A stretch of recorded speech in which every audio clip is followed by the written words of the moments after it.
Saya mewakili sebuah hak bagi warga negara untuk menjalankan demokrasi ini. Sehingga saya bertanya ke dalam diri saya mempertanyakan, ini negara apa ya gitu? Kenapa hak kita yang dijamin undang-undang ini terus-menerus dihalangi seperti ini? Hati-hati, itu yang saya sebut dengan makar. Makar, ganti itu kata kerja. Bahasa Arabnya adalah fi'il amar. Fi'il amar itu artinya perintah. Dengan segala macam cara dipakai untuk menggantikan presiden. Itulah yang saya bilang, amar itu saya sebut dengan makar.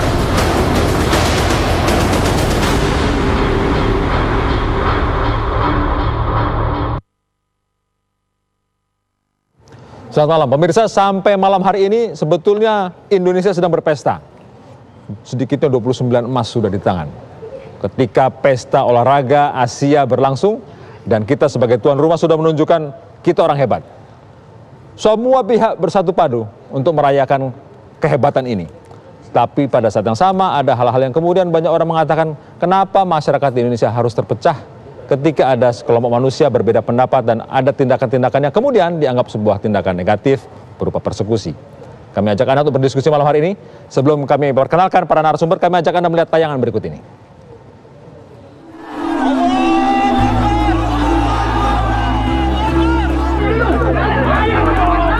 Aksi penolakan terhadap gerakan Tagar 2019 ganti presiden kian meluas di sejumlah daerah. Sebelumnya, akhir Juli lalu, Neno Warisman yang merupakan presidium Tagar 2019 ganti presiden dihadang warga di Bandara Hang Nadiem Batam saat akan menghadiri acara deklarasi 2019 ganti presiden. Yang terkini, Minggu 26 Agustus, Neno Warisman kembali dihadang ratusan orang saat menghadiri acara deklarasi gerakan Tagar 2019 ganti presiden di Pekanbaru, Riau. Kala itu, Neno Warisman dihadang di pintu gerbang Bandara Sultan Syarif Qasim II, Pekanbaru, Riau. Dan hampir juga tangan saya juga ditarik dan saya bilang saya nggak mau kekerasan, saya nggak suka kekerasan, saya bilang gitu, tolong biarkan saya di sini, silahkan pergi semuanya. Saya bilang sama polisi perempuan, nggak usah ini saya mau sholat, kata saya. Saya mewakili sebuah hak bagi warga negara untuk menjalankan demokrasi ini. Sehingga saya bertanya ke dalam diri saya mempertanyakan, ini negara apa ya gitu? Kenapa hak kita yang dijamin undang-undang ini terus-menerus dihalangi seperti ini? Musisi Ahmad Dhani yang juga merupakan aktivis Tagar 2019 ganti presiden juga mengalami hal serupa. Dhani yang datang ke Surabaya untuk menghadiri acara deklarasi 2019 ganti presiden tiba-tiba dikepung di tempat penginapannya oleh massa yang menolak kedatangannya di kota Surabaya. Ini kan negara hukum ya, negara hukum. Kenapa kok anarkisme yang didahulukan gitu loh, dikedepankan gitu. Saya kan bingung, orang saya ini musisi, saya bukan penguasa kok didemo gitu loh. Aneh kan? Penolakan tak hanya dialami aktivis Tagar 2019 ganti presiden. Ratna Sarumpait dan Rocky Gerung juga mengalami hal serupa. Mereka ditolak saat akan mengisi acara diskusi gerakan Selamatkan Indonesia di Kepulauan Bangka Belitung. Menanggapi aksi gerakan Tagar 2019 ganti presiden yang kian meluas, Ali Mukhtar Ngabalin pun angkat bicara. Jadi kalau Anda datang ke daerah-daerah kemudian mengganggu wilayah orang di daerah itu, dia berhak, punya kewenangan untuk bisa menolak Anda. Bahkan harus diusir keluar. Seperti di Surabaya itu. Karena itu mengacau. Maka hashtag 2019 ganti presiden itu dimaknai bahwa pada tanggal 1 Januari 2019 pukul 00 ganti presiden. Hati-hati, itu yang saya sebut dengan makar. Ya, semoga saja demokrasi negeri tak tercederai dengan adanya perbedaan pilihan politik di tengah masyarakat. Pemirsa, kami ajak Anda untuk berdiskusi dengan para narasumber di sini. Bahkan saya sudah diprotes oleh Bang Ali Mukhtar Ngabalin, salah satu narasumber. Yes. Kenapa tadi pendek nih? Ya. Ada Bang Ali Mukhtar Ngabalin, tenaga ahli dari kantor staf kepresidenan. Kemudian ada Pak Arsul Sani, Sekjen P3 yang juga wakil ketua tim kampanye. Kemudian ada Bung Fadlizon. Atau di tim kampanye jadi apa? Waalaikumsalam.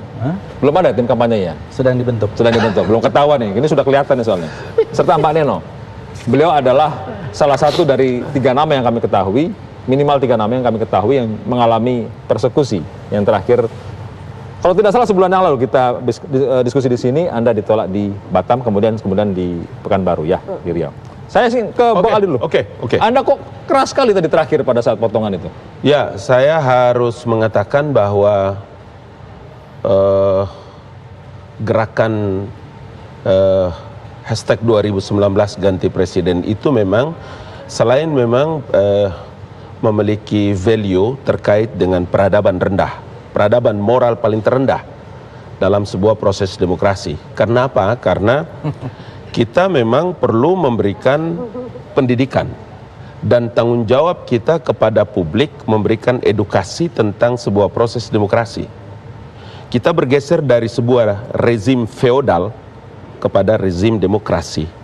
Karena itu saya, Pak Sekjen, Mbak Neno, Fadlizon, dan kawan-kawan sebagai the young generation, the next ini, itu punya tanggung jawab memberikan pendidikan kepada rakyat Indonesia. Kenapa harus pakai kata rendah di situ? Iya dong. Rendah.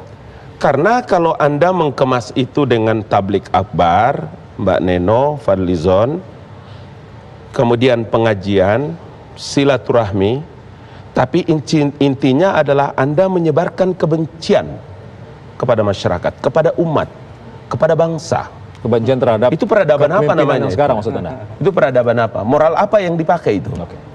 Loh, sementara kita orang ini adalah orang-orang yang punya intellectual knowledge yang bagus, punya pengetahuan, pejabat negara, tokoh yang dikenal, tapi kita menggunakan narasi dan diksi yang mencederai orang lain dalam proses demokrasi. Apa itu? Peradaban apa itu? Coba. Maka kita tanyakan, Mbak Neno, kalimat yang muncul adalah Anda dan teman-teman 2019 ganti presiden berperadaban rendah, menyebarkan kebencian, terutama pada rezim yang sekarang, begitu kan? Iya, tidak mendidik kepada masyarakat. Komentar Anda. Sehingga Anda kemudian ditolak masuk. Ya enggak apa-apa. Pak Ngabalin kan memang tugasnya seperti itu. Jadi kita pahami saja. Pak Ngabalin memang senang dengan diksi itu. Kalau saya enggak senang. Yang jelas di dalam kultur 2019 ganti presiden, kami menjunjung nilai-nilai keluhuran. Bahkan walaupun saya kenal baik dengan Bang Fadlizon, saya tetap mengatakan bahwa 2019 ganti presiden tidak berafiliasi ke partai, tidak menjadi underbow ke satu satu entitas tertentu. Kita hanya kumpulan orang-orang yang memiliki keluhuran budi saja, peduli kepada negeri ini, kita peduli kepada persoalan-persoalan di masyarakat. Apalagi saya mewakili para ibu, kami tahu persis bagaimana susahnya hidup hari ini, dan saya kira seluruh emak-emak di negeri ini semuanya, ibu-ibu tahu gimana susahnya, dan juga gimana susahnya ngedidik anak, gimana susahnya kita menjaga kehidupan kita dalam sosial yang sulit sekali. Sulit. Bulan lalu Anda ditolak masuk di Batam, tapi Anda juga dan teman-teman masih kemudian berkeliling. Itu sengaja, maaf nih, ular cari gebuk atau gimana?